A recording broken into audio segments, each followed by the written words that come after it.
बिथाङा बुंदों दुलाराय बर' फरायसा आफादनि बादग' आफादगिरि सार दिपेन बर'आ उदालगुरिनि बासिन्दा नङा होननानै बिथाङा मिडियानि सिगाङाव बुंदों। नोंथाङा जेरैबायदि बुंनो नागिरदों सोरबा आंनि थाखाय फेक्टर नङा आरो फेक्टर नङाबा नोंथाङा बिथांनि मुंखौ लानाय नङामोन। फेक्टरखायनो नोंथाङा मुं लानो गोनां जादों दिनैनि तारिखआव। गतिके आं खावलायदों जुदि बिथाङा एसे साननाय हनायनि जुदि असुबिदा जामारबायबा बिथाङा खनसे एसे रेस्ट लानायनि बाथ्राखौ साननांगौ। आरो मोनसे केरेक्टारा मा जादों बिपिएफनि दैदेनगिरि बिथांमोना बोरैबा 28टा सिट मोनखांनायनि उनाव ओरैबायदि नेपटिजमनि ब्लाडा बिथांमोननियाव हाबदों। बे साननो गोनां बाथ्रा जादों। फैबाय थानाय एसेम्बलि इलेक्सनाव बिथाङा जेनगोनखौ नुहुरखानानै बिथांनि मोखाङाव जों बयबो आन्दाज खालामदों।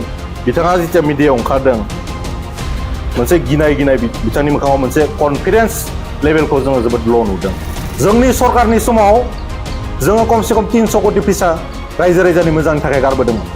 खिन्थु बिथांमोना 17 बोसोर सासन खालामनायाव 2900 कोटि टका दाहार खालामनानै फैदों। दिनै रिहन दैमारि बिथाङा बुंदों जे आङो आरो खननै इलेक्सन गेलेनो हाबावगोन, बेनि उनाव आं गावनि फिसालाखौ लाबोगोन होननानै। बिथाङा माबा रेलवेनि साख्रि बायदि मोनदों नामा? गाव रिटायार जाखांनायनि उनाव सोरखौबा सोसनलांनो? जुदि बिनि फिसाज्लाया रायजो राजानि खामानि मावाखैबा, समाजनि खामानि मावाखैबा, हारिनि खामानि मावाखैबा एकमात्र रिहन दैमारि बिथांनि फिसाला जानायनि थाखायनो एमएलए जानो मोनगोन नामा? बेखौ उदालगुरिनि रायजो राजाया बिबेचना खालामथों। जों रायजो राजानि आखायाव हगारदों जे रिहन दैमारिनि फिसालाखायनो गाबोन एमएलए जानो मोनसिगोन नामा? बिनि फिसालाया बेसेबां कन्ट्रिबिउसन दङ, ससाइटियाव बेसेबां सेक्रिफाइस दङ, बेखौ रायजो राजाफोरा मोनसे पेरामिटारजों बिथांमोननि बिबेक बुद्धिजों नायगासिनो दङ। बिथाङा थांनाय समाव जितु केबिनेट मिनिस्टारबो जादोंमोन, बै समाव बिथाङा उदालगुरिबासिनि थाखाय बेसेबां सिरियासलि खामानि मावखो? बै समाव बिथाङा जुदि खामानि मावनायबा दिनैनि तारिखआव उदालगुरिनि अबस्थाया आरो जौगानाय जानो नांगौमोन। थारमाने बिथाङा बै समाव सम्पति लुथिनायनिसो खामानि मावदों। आरो नोंथांमोनाथ' नायबायनो पलिटिक्सनि थाखायसो एसेबां मिसा बाथ्रा बुंनो हायो। दिनै गावनि फिसालाखौ बिथाङा फैसा राननायाव बाहायगासिनो दङ। फैसा राननाय माबा समाजनि खामानि मावनाय जायो नामा? सोरखौबा लोंहोनाय माबा जाहोनायनिबो बेबस्था खालामबाय थादों। बेखौ गावनि फिसालानो दायित्व होदों। माने मा? मानसिफोरखौ गाज्रि लामाथिं दैदेननो नागिरदों। बिथांखौ रायजोफोरा माने सम्पति खामायनो चान्स होबाय थानो ना? मोनसे समाव जाय मानसिया 25 बोसोर गोलाव सम जिबननि बर'नि मोनसे भाइब्रेन्ट अर्गेनाइजेसन जायखौ बेकबन अफ दि बड' ससाइटि होननानै बुंदों, दुलाराय बर' फरायसा आफादाव 25 बोसोर जातिनि थाखाय होबोनाय, जातिनि थाखाय संग्राम खालामबोनाय सार दिपेन बर'खौ सायख'नो ना सासे कराप्टेड लिडार रिहन दैमारिखौ थाखा फैसा खामायबावनो चान्स होनो? बे डिसिसना खिन्थु दिनै उदालगुरिबासिनि सायाव मोनफैबाय। मिडियानि लोगो नोंथांमोन, जोबोद इम्पर्टेन्ट बाथ्राखौ लानानै दिनै उदालगुरियाव प्रेस मिट खालामनाय जादों। बिपिएफनि सासे सिनियर दैदेनगिरि आदा रिहन दैमारि बिथाङा जि मानसिखौ मोखाङावनो नायगार थगायनो हायो, बेनि फोरमानखौ नोंथांमोननि सिगाङाव बिटिआरनि रायजो राजानि सिगाङाव जोङो एक्सप'ज खालामनो नागिरदों। बिथाङा मिडिया बाइटआव मैया बावैसो ओरैबायदि मोनसे मिसुलिया बाथ्रा बुंनानै उदालगुरिबासिखौ मिसलिड खालामनो नागिरदों। सासे सिनियर दैदेनगिरिया बेबायदि मिसलिया नंखाय बाथ्रा बुंनाया जोबोरैनो लाजिनांथाव आरो लाजिथाव जादों। बिथाङा बुंदों जे दुलाराय बर' फरायसा आफादनि मानाव गेदेर आफादगिरिया बिथांनि थाखाय फेक्टर नङा। बिथाङा बे बाथ्राखौ बुंबाय थानाय समाव बिथांनि मोखाङाव रायजोफ्रा मोनसे गिनाय आरो सोमखिखांनाय मोनसे नुदों। आदा रिहन दैमारि बिथांनि मोखाङाव फार्स्ट टाइम मोनसे गिनाय नुदों। थांनाय इलेक्सनफोराव बिथाङा मिनि देरहादोंमोनब्लाबो दिनै मानो बिथाङा दुलाराय बर' फरायसा आफादनि बादग' आफादगिरि सार दिपेन बर' फैनायनि थाखाय बिथाङा सान हर उन्दुनो हायै जादों होननानैबो जों खोनादों। दा बाथ्राया जाबाय सासे सिनियर दैदेनगिरि बिथाङा मोनसे समाव मिनिस्टार जादों आरो बिथाङा गोबाव सम एमएलएबो जादों। नाथाय दिनैनि तारिखआव बिथाङा गावनि गोसोखौ हमथानो हायैयाव गाव मोनसे गिखांनाय मोननानै सम्भब बिथांनि ब्रेना खामानि होआखै। आसलते बिथाङा गोबां समाव उदालगुरि बासिखौ थगायबोदों। बेनि फोरमानखौ नोंथांमोननो जोङो स्पष्टयै दिनैनि तारिखाव होनो नागिरदों। बिथाङा बुंदों दुलाराय बर' फरायसा आफादनि बादग' आफादगिरि सार दिपेन बर'आ उदालगुरिनि बासिन्दा नङा होननानै बिथाङा मिडियानि सिगाङाव बुंदों। आচ্ছা, एसेबां गिदिर मिसा बाथ्रा बुंनायनि सिगाङाव बिथाङा मानो खनसे सानना नायासै?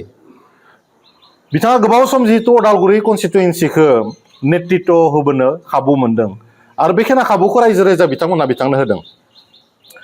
नाथाय बिथाङा दुलाराय बर' फरायसा आफादनि मानाव गेदेर बादग' आफादगिरि बिथांखौ जेरैबायदि तुच्छ तासिल्य खालामनानै रायजो राजाखौ बिपथे बा नंखाय लामाथिं दैदेनलांनो नागिरदों, बिनि फोरमानखौ जों नोंथांमोननो होनो नागिरदों। इलेक्शन कमिशन अफ इन्डिया, नोंथांमोननो जोङो दसे उनाव वाट्सएपआवबो होगोन आरो जोंनियाव सफ्ट कपिबो दङ, नोंथांमोन लानो हागोन। बेवहाय रोखा रोखायै जोंनियाव प्रुफ दङ जे मानाव गेदेर दिपेन बर' बिथाङा उदालगुरि कनस्टिटुएन्सिनो सासे बिथाङाबो भटार आरो बिथांनि जि भट सेन्टार 555 पुरनि गराइमारि उदालगुरि जिल्ला उदालगुरि अखम आसाम 784509 बेवहाय सिरियल नाम्बार दङ 887। एसेम्बली कनस्टिटुएन्सि नाम्बारा 46 उदालगुरि। पार्ट नं आरो नामा दोङो पुरनि गराइबारि एलपि स्कुल राइट साइडआव। 103 पुरनि गराइमारि प्राथमिक विद्यालय। पोलिं स्टेशन पुरनि गराइबारि एलपि स्कुल। दा बेनो रोखा फोरमान जे मानाव गेदेर दुलाराय बर' फरायसा आफादनि बारग' आफादगिरि दिपेन बर' बिथाङा उदालगुरि कनस्टिटुएन्सिनो सासे भटार। होनबा मा मोखांजों मा खुगाजों आदा रिहन दैमारि बिथाङा रायजो राजाखौ मिसलिड खालामनो नागिरदों? सासे बारग' मन्त्रि, सासे दैदेनगिरिनिफ्राय बेबायदि मिसा बाथ्रा बुंनाया समाजाव जोबोद गाज्रि मोनसे इम्पेक्ट गोग्लैयो। दा बेखायनो फैबाय थानाय समाव बिथांखौ जों खावलायदों जाहाथे रायजो राजाखौ गले गले बेबायदि जाहाथे बिथाङा मिसलिड खालामा। फैबाय थानाय एसेम्बलि इलेक्सनाव बिथाङा जेनगोनखौ नुहुरखानानै बिथांनि मोखाङाव जों बयबो आन्दाज खालामदों। बिथाङा जेथिया मिडियायाव ओंखारदों मोनसे गिनाय बिथांनि मोखाङाव मोनसे कनफिडेन्स लेभेलखौ जोङो जोबोद ल' नुदों। दा जायखिजाया बिथाङा जेरैबायदि मानाव गेदेर एबसुनि बारग' आफादगिरि दिपेन बर' सारखौ बेस्ट उइसेस होदों, जोंबो बिथांखौ होदों। नोंथाङा जेननायनि थाखाय रेडि जाना था। जेननायनि थाखायबो नोंथांखौ जोङो एडभान्स बेस्ट उइसेस हरदों। बेजोंनो लोगोसे मोनसे बाथ्राखौ बुंबावनो नागिरदों। नोंथाङा जेरैबायदि बुंनो नागिरदों सोरबा आंनि थाखाय फेक्टर नङा, आरो फेक्टर नङाबा नोंथाङा बिथांनि मुंखौ लानाय नङामोन। फेक्टरखायनो नोंथाङा मुं लानो गोनां जादों दिनैनि तारिखाव।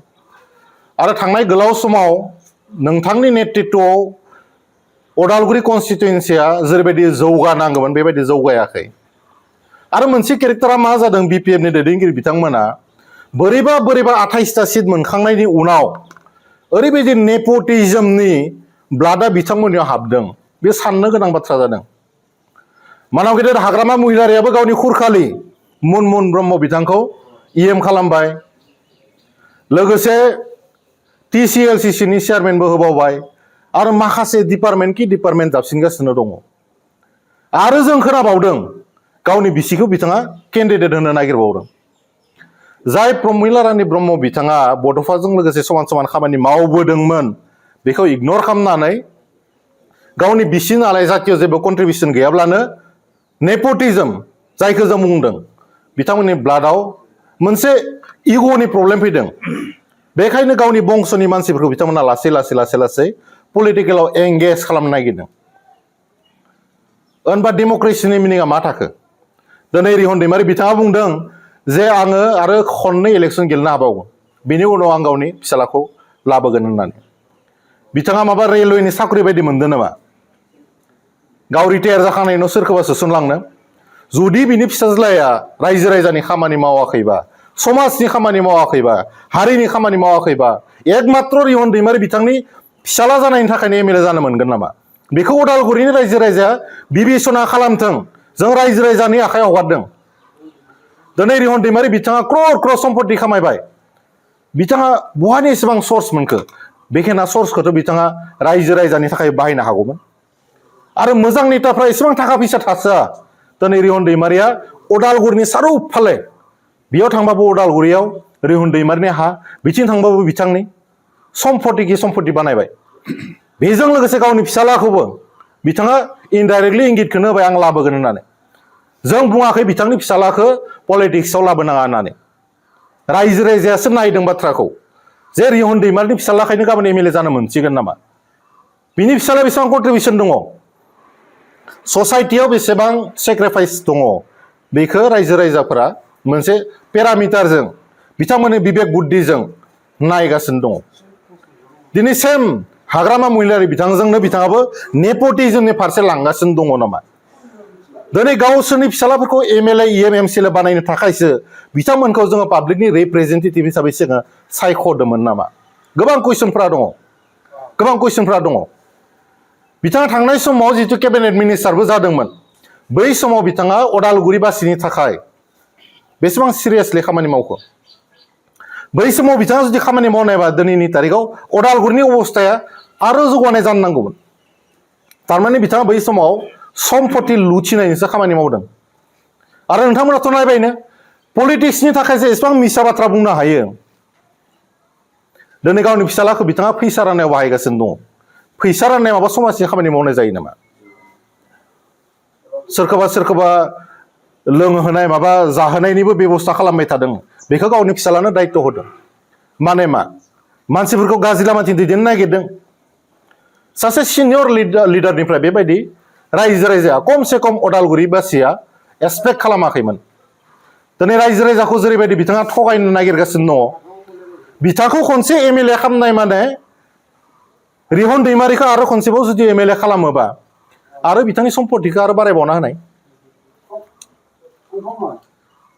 बिथांखौ रायजोफोरा माने सम्पति खामायनो चान्स होबाय थानो ना मोनसे समाव जाय मानसिया 25 बोसोर गोलाव सम जिबननि बर'नि मोनसे भाइब्रेन्ट अर्गेनाइजेसन जायखौ बेकबन अफ दि बड' ससाइटि होननानै बुंदों दुलाराय बर' फरायसा आफादाव 25 बोसोर जातिनि थाखाय होबोनाय जातिनि थाखाय संग्राम खालामबोनाय सार दिपेन बर'खौ सायख'नो ना सासे कराप्टेड लिडार रिहन दैमारिखौ थाखा फैसा खामायबावनो चान्स होनो बे डिसिसना खिन्थु दिनै उदालगुरिबासिनि सायाव मोनफैबाय रायजो राजाफ्रा दिनै रोखा रोखा नुहुरदों जे रिहन दैमारि बिथांखौ जुदि फिन खनसेबाव देरहायोब्ला बिथांनि बिल्डिंआ आरो जौगावगोन बिथांनि प्रपार्टिया आरो इनक्रिज जाबावगोन बेखायनो रायजो राजानि खामानि मावग्रा जातिनि खामानि मावग्रा जाय मानसिया 25 बोसोर जातिनि थाखाय सेक्रिफाइस खालामबाय सार दिपेन बर' बिथांखौ दिनै उदालगुरिनि रायजो राजाया नागिरदों बिथांखौ सिरियासलि नागिरदों आरो बेखायनो दाखालिनि बिथांनि जि जयनिं प्रग्राम बेयावहाय लोब लोब बर'नि मेन इन्टेलेक्सुयेलफोरा जायफोरा बर'नि थै दङ बर' रायजो राजाखौ जाय मोजां मोनो बर' हारिखौ जाय मोजां मोनो लोगोसे गुबुन हारिफोराबो बिथांखौ बरायनो थाखाय जयनिं प्रग्रामाव लैहोर लैहोर बाहागो लादों आरो बेखौ नुनानैथ' रिहन दैमारि बिथाङा फाग्ला बायदि जादों बिथाङा मोजां उन्दुनो हायाखै बेखायनो बिथाङा मिडियायाव जानला मानला बुखिदलाबायदों गतिके आं खावलायदों जुदि बिथाङा एसे साननाय हनायनि जुदि असुबिदा जामारबायबा बिथाङा खनसे एसे रेस्ट लानायनि बाथ्राखौ साननांगौ बिथाङा बुंदोंथ' 10 बोसोरनि उनाव रिटायारमेन्ट लागोन होननानै बिथाङा 10 बोसोरनि उनाव रिटायारमेन्ट लानाय लायै बियो बिथांनि खोथासै खिन्थु बिथाङा जे गावनि फिसाज्लाखौ सोरखौबा जौ दौनो सोरखौबा माबा गेलेनो सोरखौबा गाज्रि लामाथिंजे दैदेननो नागिरगासिनो दङ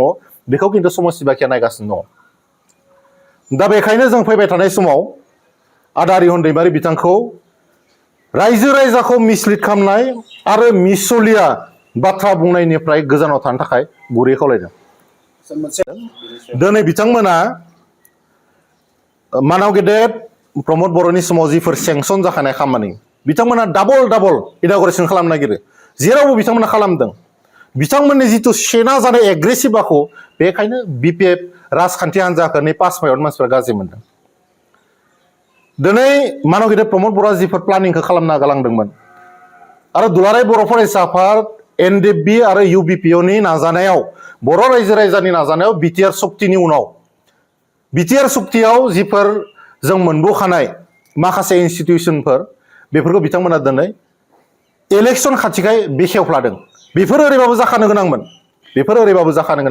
नाथाय गावसोरा पलिटिकल माइलेज लानो थाखाय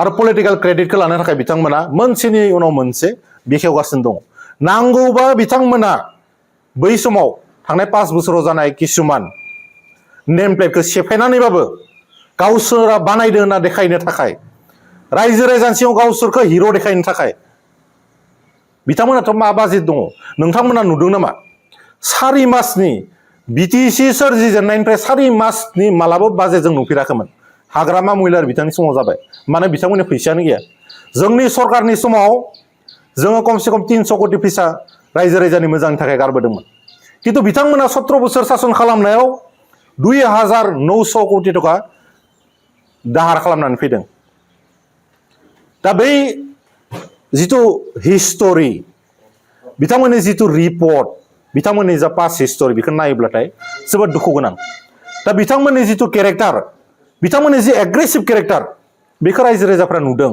आरो नायबाय थादों दा गासिबो बाथ्राखौ नोंथांमोना मिडियानि मानसि मालाबा सों आमुखौ मालाबा नायगोन बिथांमोना दा इलेक्शन मोनफैनायखाय फिथाखौ हागासिनो दङ बिथांमोना मोनबो सिउरिटि गैया बेफोरथ' एकर्डआव फैखानाय दिनै नङा गाबोन जाखागोन रिहन दैमारि एमएलए नंबाबो नङाबाबो बेखौ भारत सरकार आसाम सरकारा खालामथारनांगोन दा बाथ्राया दुखु गोनां बेसो जादों बिथांमोना मोनफ्रोमबो बाथ्राखौ माने क्रेडिटखौ लानो नागिरो बेखायनो सांग्रां जानांगौ अदालगुरिनि मानसिफ्राल' नङा रायजो राजाल' नङा साफ्रोमबो बर' रायजो राजाया बिपिएफनिफ्राय सांग्रां जानाया गोनांसै मालाबा बिथांमोना गुबुनारिनि खाथियाव थांनानै बिथांमोना जातिखौ फाननो थाखाय एसटिखौ फाननो नागिरो मालाबा हानि पट्टा होनो नागिरो मालाबा बांलादेशिखौ सोनो नागिरो बेफोरबायदि बाथ्राखौ बर' रायजो राजाफ्रा दिनै नायगासिनो दङ आरो बिनि फिथाइखौ नैबे एसेम्बलि इलेक्सनाव बिथांमोना मोनगोन नोंथांनि बायदिब्ला दायो जेसेबांखिनि अन्थाइ खाम्फा गायसनदों बा बेखेवदों बे मोनसे इलेक्सननि ललिपप बेथ' खुला खुलि बाथ्रा हाग्रामा महिलार बिथाङा गावनो बुंदों प्रमद बर' बिथांनि समाव सेंसन जानाय होननानै नोंथांमोननियाव भिडिअ क्लिपा थागोन आरो नांगौबा जोंबो दिहुननानै हरगोन हाग्रामा महिलारि बिथाङा खनसेल' नङा गोबां समाव बिथाङा बुंबाय जे बेफोरो प्रमद बर' बिथांनि समाव सेंसन जानाय जों बेखेवदोंल'सो होननानै अदालगुरियाव फैनायाव बुंदों बिथाङा टंलायाव फैनायावबो बुंदों दा बेखौथ' जों बुंनाय बाथ्रा नङा बे बाथ्राखौ बिथांमोननि दैदेनगिरियानो बुंदों बेयाव मिसा होनाय बाथ्रा जेबो गैया दा बिथांमोना एसे लाजिनोसो नांगौ